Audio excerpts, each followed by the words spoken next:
रमेश भाई साहब, मैं आपके पास सबसे अंत में इसलिए आया, आप ही हम लोगों में शिक्षक हैं, तो पढ़ाने का काम जब हम लोगों की कुछ कुछ जो है उसको आप बिल्कुल क्लैरिटी से रखेंगे। विषय आप समझ गए। एक मैं इसलिए इसको इस बात को ले आ रहा हूं, ये गुटेरेस साहब आए थे अभी यूएन के सेक्रेटरी जनरल, और फिर कहा गया कि उन्होंने बहुत गले लगाया और बहुत अच्छी बातें कही और हिंदुस्तान को बहुत नंबर दिए, लेकिन उन्होंने आईआईटी बॉम्बे में जो अपना स्पीच दिया वो मेरे पास स्पीच है, और उन्होंने बहुत स्पेसिफिक शब्द में हे बाय कंडमिंग हेट, उन्होंने कहा है कि बाय कंडमिंग हेट स्पीच उन्होंने हेट स्पीच का नाम लिया। उन्होंने साफ साफ कहा कि India has a responsibility to shape global human rights and to protect and promote the rights of all individuals including members of minority communities. ये जरा रमेश भाई, तो मैं आपसे ये समझना चाहूंगा, दुनिया में भी तो ये बात कहीं ना कहीं चल रही है कि हिंदुस्तान में इस तरह की दिक्कत है, और हम उसको किनारे झाड़ के निकल जाएं, और हमारे यहाँ के जो एक नेता, मैं नाम ले रहा हूं, परवेश अडवाणी, अनुराग ठाकुर, अमित शाह, कपिल मिश्रा, नूपुर शर्मा, गिरिराज सिंह, नवनीत राणा, टेनी जी, ये सब लाइन लगी हुई है कि अगर कल के दिन ये कानून बन जाए तो इन लोगों के ऊपर तो मुकदमा तुरंत चलने लगेगा। मैं भी सुन रहा था इनके सिंह साहब को भी, अशोक जी को भी, और इन्होंने बहुत ही कहना चाहिए गंभीर चर्चा की है। मैं इनकी बातों से सहमत भी हूँ, मगर मैं इसमें एक बात जोड़ना चाहता हूँ। हिंदुस्तान के संविधान में पहला संशोधन हुआ था, मैं जोड़ रहा हूँ चीजों को भी। ये तो शर्म की बात है कि कोई अंतर्राष्ट्रीय संगठन का महासचिव आकर हमारे देश में आकर बताए कि आप कितने घटिया लोग हैं, आप किस तरह से तमाम चीजों को बर्दाश्त कर रहे हैं, आपके समाज में नफरत फैली हुई है, आप चुपचाप हैं। वो तमाचा केवल सरकार पर नहीं है, यहाँ के समाज पर भी है। ये कैसा समाज बना रहे हैं आप बड़ी बड़ी बड़ी बातें करते हैं, दुनिया भर को ज्ञान देते रहते हैं नैतिकता का, संस्कृति का। महान सभ्यता हमारी है, महान संस्कृति है, और आप अपने माइनॉरिटीज के बारे में ऐसा रुख रखते हैं। किसी सभ्य समाज में ऐसा नहीं होता है। इसलिए संयुक्त राष्ट्र संघ के महासचिव की जो चिंता है, वो चिंता असल में एक सभ्य समाज की चिंता है, एक असभ्य समाज के बारे में। ऐसा कैसे हो रहा है? इतनी बड़ी आबादी का एक देश बर्दाश्त नहीं कर पा रहा है एक समुदाय विशेष को, और लगातार जो सत्ता में लोग बैठे हैं, वे सत्ता में बैठे भी लोग किस तरह से उकसावा दे रहे हैं। क्या आप समझते हैं हरिद्वार की धर्म संसद के लोगों में ताकत थी? वो डरते हैं, सिपाही डरते हैं, वो दरोगा तो छोड़ जाइए, हिम्मत नहीं है। सब के सब गलत धंधे में पड़े हुए हैं, वो संत बेकार कहे जाते हैं। उनको संत कहना ही कहना चाहिए, एक तरह से संतों का अपमान करना है। ये लफंगे हैं, ये गुंडे हैं, जो संतों का जामा पहनकर वहां पर आकर इस तरह की घटना फैलाते रहते हैं। इन्हें प्रश्रय है, जब सरकार का प्रश्रय न हो, प्रशासन का प्रश्रय न हो, तो इन लोगों की हिम्मत नहीं है इस तरह की बात कर सके। मैं एक बात और जोड़ना चाहता हूँ। आप गौर कीजिए कि हिंदुस्तान के संविधान में पहला संशोधन हुआ था 1951। ये पहला संशोधन तब हुआ था जब पहला आम चुनाव नहीं हुआ था, राज्यसभा की नहीं, पुरानी सरकार चली आ रही थी। संविधान सभा जो थी वही लोकसभा में परिवर्तित हो गई थी। तब पहला संशोधन किया गया 51 में। तो ऐसी अर्जेंसी क्या थी? अर्जेंसी ये थी संशोधन करने की, अर्जेंसी ये थी कि उस समय दो काम हो रहे थे। एक तो अगस्त महीने में किया गया था। हेलो, अगस्त 1951 में, अगस्त 1951 में, 1951 बनाओ, 51 में, हाँ 51 में, अगस्त महीने में 1951 में पहला संशोधन हुआ था। तब राज्यसभा भी नहीं थी, चुनाव हुए नहीं थे। अर्जेंसी क्या थी?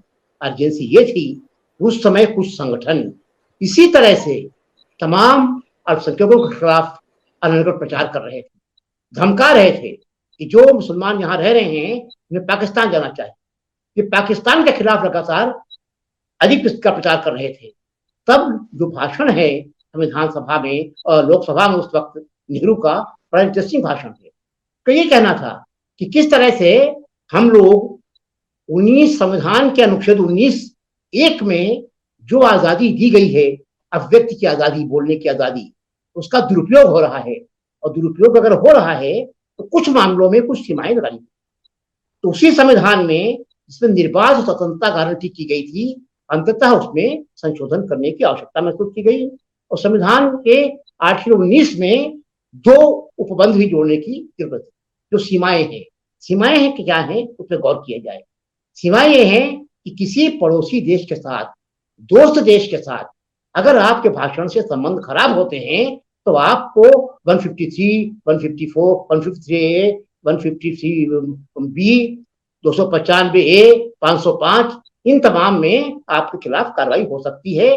बिना कहना चाहिए जो आज कहा जा रहा, अच्छी बात कोर्ट ने कहा है, बिना किसी की शिकायत के भी कि प्रशासन खुद अपने आप में सुनिश्चित करेगा कि अगर किसी ने इन बातों में, और फिर और दो चीजें और भी हैं, अगर उसमें न्यायालय की अवमानना हो रही है, अगर उसमें शालीनता के मापदंडों का उल्लंघन हो रहा है, अगर उसमें नैतिकता के मापदंडों का उल्लंघन हो रहा है, ये सीमाएं जोड़ी गई हैं आर्टिकल 19(2) के तहत यहाँ संविधान में हमारे। उस समय बड़ी इंटरेस्टिंग बात यह है, उस समय सबसे बड़ा जो स्वतंत्रता का पक्षधर उभर रहा था, इस लंबी बहस की थी, उसका नाम था श्यामा प्रसाद मुखर्जी। उन्होंने कहा कमाल है, आप तो आजादी पे रोक लगा रहे हैं, मुंह बंद कर रहे हैं लोगों का, बोलने की आजादी में खतरा आ गया है। लंबा भाषण है उनका, भाषण। और मजे की बात यह है, उस वक्त दो लोग एक साथ खड़े दिखाई पड़े, जो पहले भी साथ थे संविधान सभा जब संविधान बन रहा था, अंबेडकर साहब और जवाहरलाल नेहरू। अंबेडकर ने कहा, खड़े होकर भाषण दिया कि जब से संविधान लागू हुआ है सन 50 में, उसके बाद से हिंदुस्तान के जितने सवर्ण लोग हैं, हिंदुस्तान के अलग अलग हिस्सों में जाति सूचक नाम लेकर दलितों के खिलाफ प्रचार कर रहे हैं, धमका रहे हैं कि तुम्हें भले ही आरक्षण मिल गया हो, तुम्हारे लिए बड़ी सुविधाएं दी गई हैं, मगर हम तुम्हें बर्दाश्त नहीं करेंगे। जान से मारने की धमकियां दी जा रही हैं और कई जगहों पर उन्होंने केस गिनाए, कुछ लोगों की तो हत्याएं हुई बाकायदा। संविधान में दलितों के लिए, अनुसूचित जातियों के लिए आरक्षण मिलते ही सवर्णों का पुराना कहना चाहिए, राजपूतों का, ब्राह्मणों का पुराना गौरव जाग उठा, उन्होंने कहा हम सबक सिखाएंगे। तो अम्बेडकर साहब कहते हैं कि जो सबक सिखाने वाला तरीका चल रहा है ये खतरनाक है, इसलिए संविधान में कुछ सीमाएं तो लगानी पड़ेगी। अगर कोई अनगल, हाँ, यहां तक भाषण दिए गए थे जो कोर्ट किया अम्बेडकर साहब ने, इनका सफाया कर दिया जाए, पूरी की पूरी बस्ती जो है गांव की, उसका सफाया कर दिया जाना चाहिए।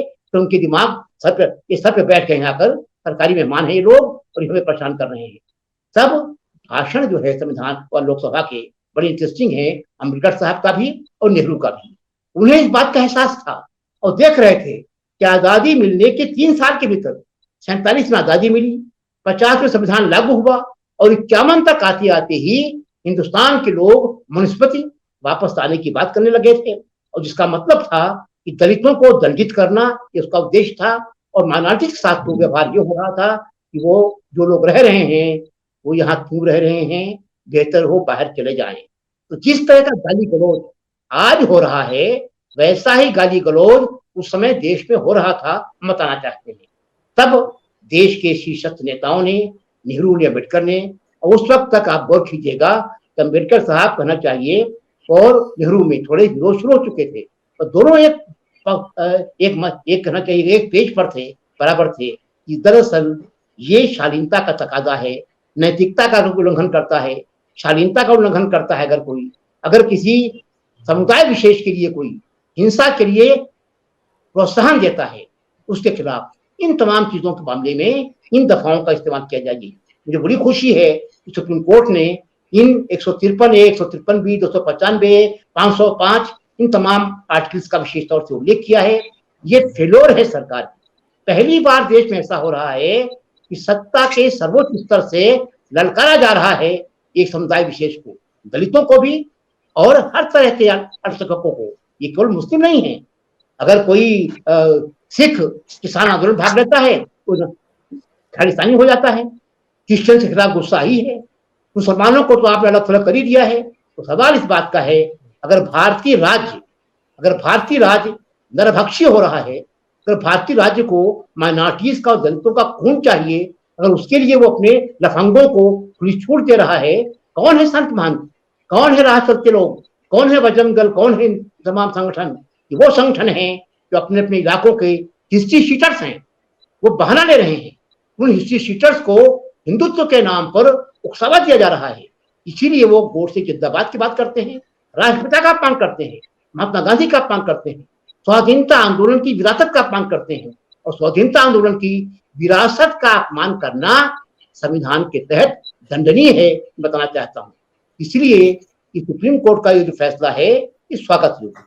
मगर जैसा अशोक जी ने कहा, सवाल यही है क्या सुप्रीम कोर्ट ने इसमें शामिल किया, अगर नहीं किया करना चाहिए कि अगर किसी भी इस तरह के व्यक्ति को, हरिद्वार के संत महंतों को, या दिल्ली शहर में धर्म संसदें हो रही हैं और संसदों में नाम लेकर किसी जाति विशेष, धर्म विशेष के लोगों को अपमानित किया जा रहा है, वो निश्चित तौर पर संविधान के आर्टिकल 19 और 2 का उल्लंघन है। तो निश्चित तौर पर ऐसे में उनके दंड का मिलना चाहिए और साथ साथ सुप्रीम कोर्ट को ये कहना चाहिए अगर कोई ऐसा करता है, अगर पुलिस का प्रशासन चुप रहता है और ऐसे लोगों को जो कि लगातार घृणा फैला रहे हैं उन्हें गिरफ्तार नहीं करता है, तो ये भारतीय न्यायपालिका का अपमान माना जाएगा।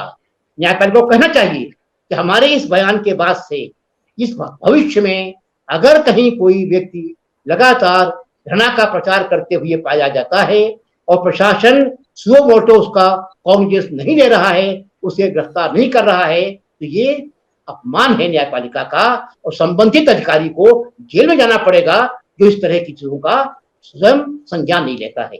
ये बात कही जानी चाहिए। एक बात और देनी चाहिए, बात और भी, और वो ये है कि घृणा का माहौल अगर किसी समाज में फैलता है तो अगर बाहर के लोग नोटिस कर रहे हैं, लोग भूल जाते हैं, हमारे लोग भी रह रहे हैं, इनकी घृणा की वजह से, इस सरकार सत्तारूढ़ पार्टी के लोगों की घृणा के प्रचार की वजह से हमारे जो भारतीय रह रहे हैं दुनिया के दूसरे कोनों में असुरक्षित हो रहे हैं।